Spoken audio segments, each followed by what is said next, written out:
Hi, and thank you for clicking on my first video blog. My name is Ann Fox, and I'm a graduate student at Franciscan University, working towards a Master's of Arts in Catechetics and Evangelization through their online program. And I've been assigned the task to pick a social issue and to defend and articulate the Catholic Church's teaching on that issue.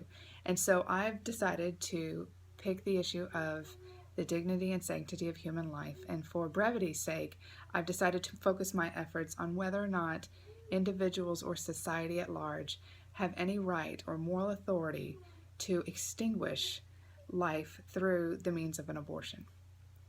So I think before I can delve into the points I want to make, I must first discuss the nature of the Catholic Church. So the Catholic Church defines herself as God's representative to the human race here on earth, and she takes that job very seriously. So regardless of what the latest and hippest social trends are in our society, the Church can only reflect and articulate divine revelation. Her teachings on social issues are non-negotiable, for the Catholic Church is not autonomous. She is a steward of divine revelation and can never speak in a way or act in a way that is contrary to that purpose. She is a servant of Jesus Christ, who established her 2,000 years ago to be her ambassador on earth. So, with that understanding, I have 3 points that I would like to make to articulate in order to articulate the Church's teaching on this issue. So the first is a very fundamental teaching of the Church, which is that God created all things. And in particular, He created human life very special. He created and endowed human life in His own image and in His own likeness. And the Catechism of the Catholic Church, I think, defines it and articulates it very well.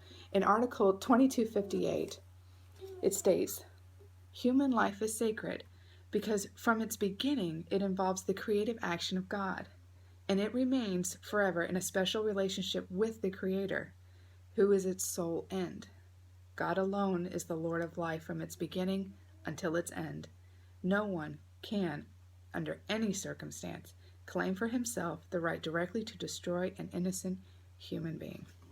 And in Article 2280, it further articulates, "We are stewards and not owners of the life God has entrusted to us. It is not ours to dispose of." So, simply put, we are not our own.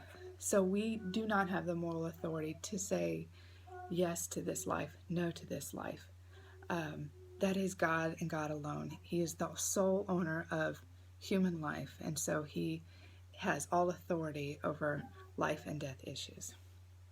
So the second point I would like to make is that the Church is not, in specifics to abortion, is that the Church is not ornery nor obtuse in her approach to the defense of human life.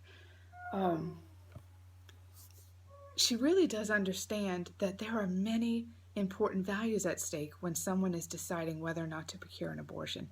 And I think there was a declaration made by the Congregation of the Doctrine of Faith.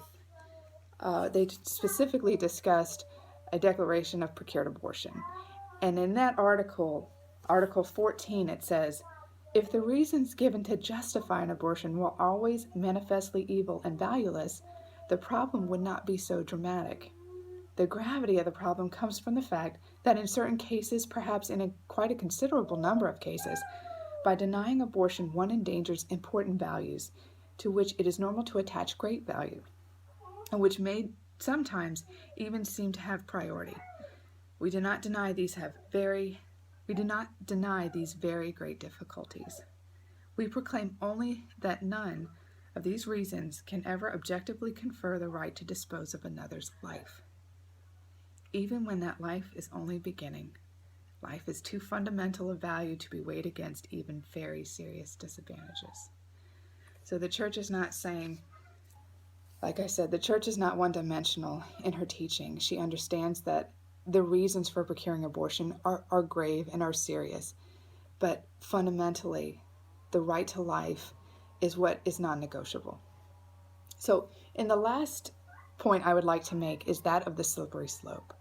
Now, in Pope Paul VI, encyclical Humana Vitae, where he discusses the church's teaching against artificial contraception. He discusses the effects that that if a society were to allow this to be the normal moral standard, it can then just delve into even worse effects on society.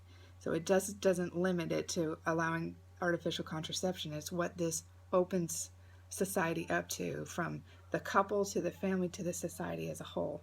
And he says, if we introduce artificial contraception as a moral norm, we introduce higher rates of divorce. Men and women no longer looking at each other for procreative and unifying reasons, but rather just tools for our own pleasure. And we can see this effect happening today in our current society. And so when we don't place human life at the foundation of our moral standards, and we make it negotiable or the same as any other value we hold dear, it can have really grave consequences. So in closing, I read a story of a woman just last week a very young mother, and she had 3 children, and all were in foster care, 1, 2, and 4, and she lived in Detroit, Michigan, lives in Detroit, Michigan, and she had a baby boy on a cold December night, and for whatever reason, she decided to leave that newborn in a garage, and 2 days later, the child succumbed to the elements and to exposure. That mother just last week was brought up on charges of murder and was giving the sentence of life without the possibility of parole. Now I ask you, how can a society that touts that human life is a fluid value convict this woman? She is only acting on the faulty narrative that she's been given her whole life, that life is only valuable when the person responsible for that life deems it that way. What the Catholic Church is trying to say is that if you're to build a house of justice, you must first start with your foundation. You must make it firm, you must make it standard, strong, non-negotiable. And the Church sees that foundation in regards to human life as respect for human life from conception until natural death. Until next time, thank you.